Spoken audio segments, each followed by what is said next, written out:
Alright, y'all, I'm back to another one. Today we about to be reacting to Cosgrove.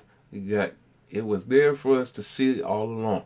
Before we get into the video, make sure I hit the note and subscribe. Let's go ahead and check this out. Of course, you gotta use this type of music today again. is Halloween, my personal favorite time of the year. Now, don't feel bad if you're not able to go trick-or-treating tonight for whatever reason, because let me tell you, you're in for a treat with this video. So grab some candy and prepare to get spooked. When it comes to TV shows, they're not only just for our entertainment, they also could be very useful in terms of upcoming events. We just don't think of it like that. Most of us have no idea that TV shows can sometimes be somewhat of a crystal ball to look into the future. And in 2016, the cartoon series Legends of Chamberlain Heights looked to have provided us with a clue way ahead of time. The episode in question is Season 1, Episode 8, titled End of Days. And in that episode, something disturbing happened. Well, at least if you look at it in hindsight. Oh shit! It's Kobe Bryant! Help me. Just pass me the trophies and we'll pull you out! Pass. Intentional or not, the show depicted Kobe's death by a helicopter accident. And as soon as the events that transpired on January 26, 2020 occurred in real life, Comedy Central realized the eerie coincidence and immediately removed the episode from all platforms. Even the show itself felt the need to address the situation by attempting to remove the clip as well. Now, once again, there is a very strong argument that it was just an unfortunate coincidence. But at the same time, it's not uncommon for TV shows to predict the future. For example, Well, it's like he do always like to drive and fly in a helicopter. So it can, but then it's like, cause he do be flying. He always like to be in a helicopter. He don't do nothing else. He likes to be in his helicopter. Family Guy. Just the other day, I was randomly surfing the web and stumbled upon this interesting conspiracy. Now let me read you something from the video that was on the website. This was weird. Family Guy's prediction of the death of actor Paul Walker. On the 24th of November 2013, Family Guy aired episode 6 in season 12. In the episode named Life of Brian, the well-known and much-loved family pet of the series, Brian the dog, was abruptly killed off. Cartoon shows, which air on a regular basis, don't kill off their main characters often. Without any warning, Brian met a random and untimely death when he was involved in a car accident. This episode has been critiqued heavily on how out of place the content was, and questioned as to why Brian the dog was killed off the series so quickly and without warning. Brian, look out! No, Brian! Oh my god! Now, what does this have to do with Paul Walker's death? Well, just think, what was his character's name in the movie franchise he was best known for? Brian. Oh, you're still not convinced, huh? Alright, well, once again, remember, that Family Guy episode aired on November 24th, 2013. Now, when did Paul Walker unexpectedly pass away? November 30th, 2013. Literally just a week later. And let's not forget that they both died in car accidents as well. Family Guy foreshadowed the unfortunate tragedy. So who's to say that this cartoon didn't do the same thing when it came to Kobe Bryant?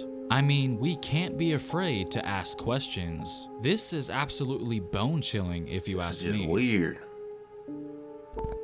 In a 2019 regular season game between the Lakers and Blazers, LeBron attempts to finish the fast break despite several Blazers surrounding him, but gets fouled hard. All the way, he gets fouled as he's hit hard in the chest.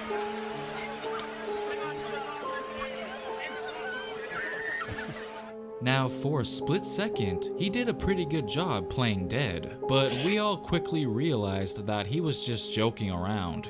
But if you were to dissect this moment a little deeper, you'll find many red flags. First of all, let's take a look at the date that this game took place on, December 6th. Keep that in mind. Next, let's identify the player who fouled him on that play, Kent Bazemore. And let's also take in consideration the number he was wearing, 24. Now get ready to have your minds blown. The numbers that make up the date are 1, 2, and 6, the same numbers that are associated with the day that Kobe passed away.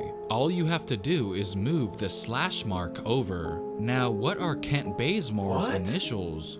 KB, which are also Kobe Bryant's initials. And of course, the number 24 is the same number Kobe wore for many years. Now, combine all of that with what LeBron was oddly doing on the floor. I'm sure you don't need me to explain what's going on here. Did LeBron actually know exactly what he was doing, if you know what I mean? Plus, the fact that this happened literally just a month before the tragic accident. Even if it is just a crazy coincidence, that's still scary as hell.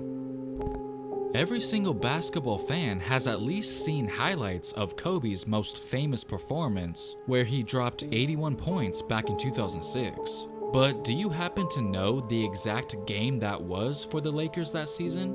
Wait for it. It was the 41st game they played that season, which I'm pretty sure you know what I'm referring to. Crazy. Breaking news in this Sunday afternoon, five-time NBA champion, former league MVP Kobe Bryant died earlier this afternoon in Los Angeles in a helicopter crash. Another 41, which I talked about previously, was when he happened to check out of his final game, just as the clock still had 4.1 seconds remaining. But what I didn't talk about from that game has to do with the very last shot he ever took. And no, I'm not talking about free throws. I'm talking about his very last field goal. Now pay attention to the player he shot over, Trey Lyles. And would you look at that, his jersey number was none other than 41. What? With half a minute to play, Bryant for the lead. Yes! Kobe Bryant gives the Lakers the lead. I don't know about you guys, but I'm bro. absolutely speechless right now. Take a look at this zoomed in scoreboard for me, would you? Now go ahead and add up both teams' score. If you happen to get 126, then you're correct. So why is this even significant, you may ask? Well, let's just zoom out and resume play to find out. There's James, goes across the lane, lays it up, and lays it in, and there it is. He just became the third leading scorer in NBA history, passing Kobe Bryant. Another milestone for the great LeBron James in his 17th season. Once again, I would like to think that this is all just one big coincidence, but my brain just won't allow me to leave it at that. I always end up thinking that there has to be more to the story. Let me know your thoughts down in the comments below, and as always, make sure to hit that like button if you enjoyed, and don't be afraid to subscribe. Thanks for watching. That's crazy. I don't know. What y'all think? Golly. I don't know, bro, but hey, make sure y'all like and subscribe, and I'll see y'all in the next one.